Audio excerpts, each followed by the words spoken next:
दोस्तों, कहानी में इस समय ऐसा मोड़ आ चुका है जिसने पूरे मित्तल परिवार की नींद उड़ा दी है।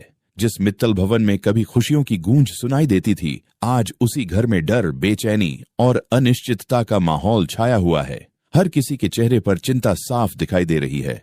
किसी को समझ नहीं आ रहा कि आने वाले कुछ घंटों में क्या होने वाला है और किसकी किस्मत किस दिशा में बदल जाएगी। दोस्तों, वीडियो शुरू करने से पहले आप सभी से एक छोटी सी रिक्वेस्ट है।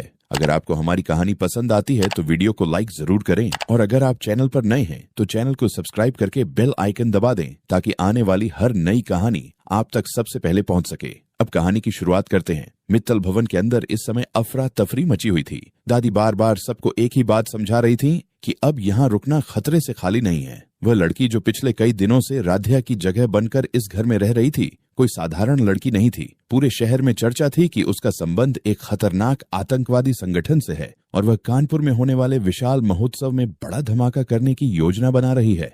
कानपुर का वह महोत्सव कोई छोटा कार्यक्रम नहीं था। हजारों लोग वहां आने वाले थे। बच्चे, बुजुर्ग, महिलाएं और युवा सभी उस आयोजन का हिस्सा बनने वाले थे। ऐसे में अगर कोई विस्फोट होता तो न जाने कितने निर्दोष लोगों की जान खतरे में पड़ सकती थी। दादी के चेहरे पर डर साफ दिखाई दे रहा था। उन्होंने ओमकार, रजनी, बुआ जी, मामा जी, मामी जी, अहम और एकता से कहा कि अब देर करना ठीक नहीं है, हमें तुरंत ये घर छोड़ देना चाहिए। ओमकार भी असमंजस में थे। वह समझ नहीं पा रहे थे कि क्या सही है और क्या गलत। एक तरफ परिवार की सुरक्षा थी और दूसरी तरफ राध्या की जिंदगी। रजनी की आंखों में आंसू थे। वह बार बार कह रही थी कि मेरी बहू कहाँ होगी, किस हाल में होगी, ये सोचकर मेरा दिल बैठा जा रहा है। उधर अहम अपने कमरे में घायल अवस्था में पड़ा हुआ था। उसके सिर पर गंभीर चोट लगी थी। डॉक्टर ने उसे आराम करने की सलाह दी थी, लेकिन उसके दिल में भी बेचैनी थी क्योंकि उसकी पत्नी एकता और पूरा परिवार इस समय खतरे में था। दोस्तों, तभी मित्तल भवन का मुख्य दरवाजा खुलता है और प्रथम घर के अंदर प्रवेश करता है। प्रथम बाहर से कुछ जरूरी जानकारी जुटाकर लौटा था। जैसे ही उसने देखा कि पूरा परिवार अपना सामान लेकर घर छोड़ने की तैयारी कर रहा है तो वह हैरान रह गया। उसने ऊंची आवाज में पूछा, ये सब क्या हो रहा है? दादी ने तुरंत जवाब दिया, हम लोग यहाँ से जा रहे हैं। अगर हम यहीं रहे तो वह लड़की होश में आते ही हम सबको खत्म कर देगी। प्रथम कुछ पल तक चुप रहा, फिर उसने पूरे परिवार की तरफ देखा और दृढ़ आवाज में कहा, मैं कहीं नहीं जाऊंगा। ये सुनते ही सब लोग चौंक गए। दादी गुस्से में बोली, तुम्हारा दिमाग खराब हो गया है क्या? यहाँ रुकना मौत को बुलावा देना है। लेकिन प्रथम ने साफ शब्दों में कहा, मौत से डरकर मैं अपनी पत्नी को नहीं छोड़ सकता। पूरा घर शांत हो गया। प्रथम की आंखों में आंसू थे। उसने कहा, जब भी इस परिवार पर कोई संकट आया है, राध्या ने सबसे आगे खड़े होकर इस परिवार को बचाया है। चाहे कामिनी का सच सामने लाना हो या निहारिका की साजिश का पर्दाफाश करना हो, हर बार राध्या ने अपने बारे में नहीं सोचा। उसने हमेशा इस परिवार के लिए लड़ाई लड़ी। आज जब वह खुद मुसीबत में है तो क्या हम उसे अकेला छोड़ देंगे? प्रथम की बातें सुनकर कई लोगों का सिर झुक गया, लेकिन दादी अभी भी अपनी बात पर अड़ी हुई थीं। असल में दोस्तों, दादी के मन में कुछ और ही चल रहा था। वह सोच रही थी कि अगर पूरा परिवार घर छोड़ देगा तो वह लड़की राध्या को खत्म कर देगी। उसके बाद पुलिस उस लड़की को गिरफ्तार कर लेगी और मामला हमेशा के लिए खत्म हो जाएगा। दादी के मन में राध्या के लिए पहले से ही नफरत भरी हुई थी, इसीलिए वह चाहती थी कि किसी तरह राध्या इस कहानी से हमेशा के लिए बाहर हो जाए। लेकिन किस्मत को कुछ और ही मंजूर था। उसी समय घर के एक कमरे से जोरदार आवाज सुनाई दी। सब लोग घबरा गए। जब वे दौड़कर वहां पहुंचे तो देखा कि वह लड़की होश में आ चुकी थी। उसकी आंखों में गुस्सा साफ दिखाई दे रहा था।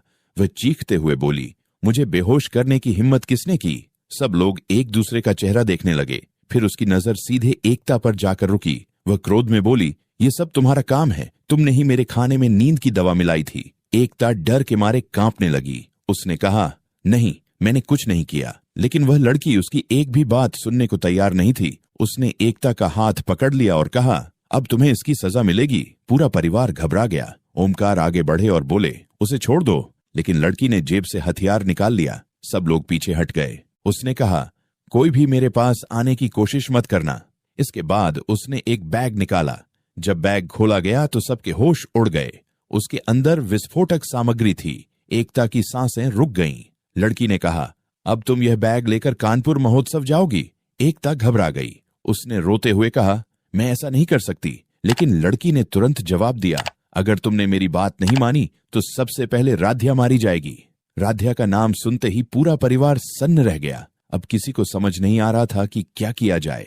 एक तरफ हजारों लोगों की जान का सवाल था और दूसरी तरफ राध्या की जिंदगी। एकता रोने लगी। वह बार बार कह रही थी कि मैं क्या करूं। अहम अपने कमरे से बाहर निकलने की कोशिश कर रहा था। हालांकि उसकी हालत बहुत खराब थी, लेकिन वह अपनी पत्नी को इस संकट में अकेला नहीं छोड़ सकता था। वह लड़खड़ाते हुए बाहर आया। उसने लड़की से कहा, अगर किसी को सजा देनी है तो मुझे दो, मेरी पत्नी को छोड़ दो। लेकिन लड़की ने उसकी बात पर ध्यान नहीं दिया। उसने कहा, अब बहुत देर हो चुकी है। दूसरी तरफ प्रथम लगातार सोच रहा था कि आखिर राध्या कहाँ होगी। उसे पूरा विश्वास था कि राध्या अभी जिंदा है। उसका दिल बार बार यही कह रहा था कि वह कहीं न कहीं मदद का इंतजार कर रही है। प्रथम ने फैसला किया कि वह अब बैठकर समय बर्बाद नहीं करेगा। उसने घर के हर कोने की तलाशी शुरू कर दी। उसे शक था कि कहीं न कहीं कोई ऐसा सुराग जरूर होगा जो राध्या तक पहुंचा सके। वह एक कमरे से दूसरे कमरे तक जाता रहा। अलमारी, स्टोर रूम, तहखाना, छत और पुराने सामान रखने वाली जगह, उसने हर जगह खोजबीन शुरू कर दी। उधर एकता पर दबाव लगातार बढ़ता जा रहा था। वह लड़की बार बार उसे धमका रही थी। पूरा परिवार असहाय महसूस कर रहा था। रजनी भगवान भोलेनाथ का नाम जप रही थीं। उनकी आंखों से लगातार आंसू बह रहे थे। उन्होंने हाथ जोड़कर कहा, भोले बाबा, हमारी बहू की रक्षा करना। दोस्तों, उसी समय कहानी में एक नया मोड़ आता है। प्रथम को स्टोर रूम में एक पुराना मोबाइल फोन मिलता है। पहले तो उसे लगा कि यह कोई सामान्य फोन है, लेकिन जब उसने उसे चालू किया तो उसमें कुछ तस्वीरें दिखाई दी। उन तस्वीरों में एक पुराना गोदाम नजर आ रहा था। प्रथम को अचानक याद आया कि उसने पहले भी उस जगह को कहीं देखा है। वह तुरंत तस्वीरें लेकर बाहर आया। उसने ओमकार को दिखाया। कुछ देर सोचने के बाद ओमकार बोले, ये तो शहर के बाहरी इलाके में मौजूद पुराना गोदाम लगता है। प्रथम की आंखों में उम्मीद की चमक आ गई। उसे लगा कि शायद राध्या वहीं कैद हो सकती है, लेकिन समस्या यह थी कि उनके पास पक्के सबूत नहीं थे।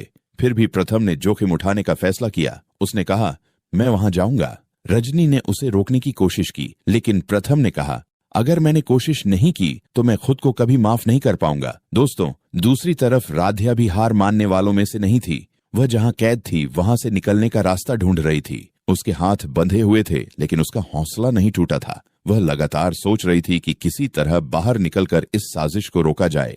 उसे यह भी पता चल चुका था कि कानपुर महोत्सव को निशाना बनाया गया है। राध्या समझ गई थी कि अगर समय रहते कुछ नहीं किया गया तो बहुत बड़ा हादसा हो सकता है। इसलिए उसने खुद को आजाद करने की कोशिश शुरू कर दी। उधर मित्तल भवन में तनाव अपने चरम पर था। एकता के सामने सबसे कठिन फैसला खड़ा था। वह किसी भी कीमत पर निर्दोष लोगों की जान खतरे में नहीं डालना चाहती थी, लेकिन राध्या की जिंदगी भी उसके लिए उतनी ही महत्वपूर्ण थी। अहम उसकी हालत देखकर टूट चुका था। वह सोच रहा था कि काश उसकी तबीयत ठीक होती तो वह कुछ कर पाता। दादी भी अब डरने लगी थीं। जो योजना उन्होंने अपने मन में बनाई थी, अब वही उनके लिए खतरा बनती जा रही थी। उन्हें एहसास होने लगा था कि हालात उनके नियंत्रण से बाहर हो चुके हैं। इधर प्रथम अपनी जान की परवाह किए बिना उस गोदाम की तरफ बढ़ रहा था। उसके मन में सिर्फ एक ही लक्ष्य था, राध्या को सुरक्षित वापस लाना। रास्ते भर वह भोले बाबा का नाम लेता रहा। उसे विश्वास था कि सच्चे प्रेम और सच्चे इरादे की हमेशा जीत होती है। दोस्तों, अब कहानी बेहद रोमांचक मोड़ पर पहुंच चुकी है। क्या प्रथम सही समय पर राध्या तक पहुंच पाएगा? क्या राध्या खुद को कैद से मुक्त कर पाएगी? क्या एकता को मजबूर होकर महोत्सव तक जाना पड़ेगा? क्या अहम अपनी पत्नी को बचाने में सफल होगा? क्या ओमकार और पूरा परिवार मिलकर इस संकट का सामना कर पाएंगे? और सबसे बड़ा सवाल, क्या हजारों लोगों की जान बच पाएगी? इन सभी सवालों के जवाब कहानी के अगले भाग में सामने आएंगे। अगर आपको यह रोमांचक कहानी पसंद आई हो तो वीडियो को लाइक जरूर करें, अपने दोस्तों के साथ शेयर करें, और अगर आप चैनल पर नए हैं तो चैनल को सब्सक्राइब करके बेल आइकन दबाना बिल्कुल न भूलें। मिलते हैं कहानी के अगले रोमांचक भाग में। जय भोलेनाथ।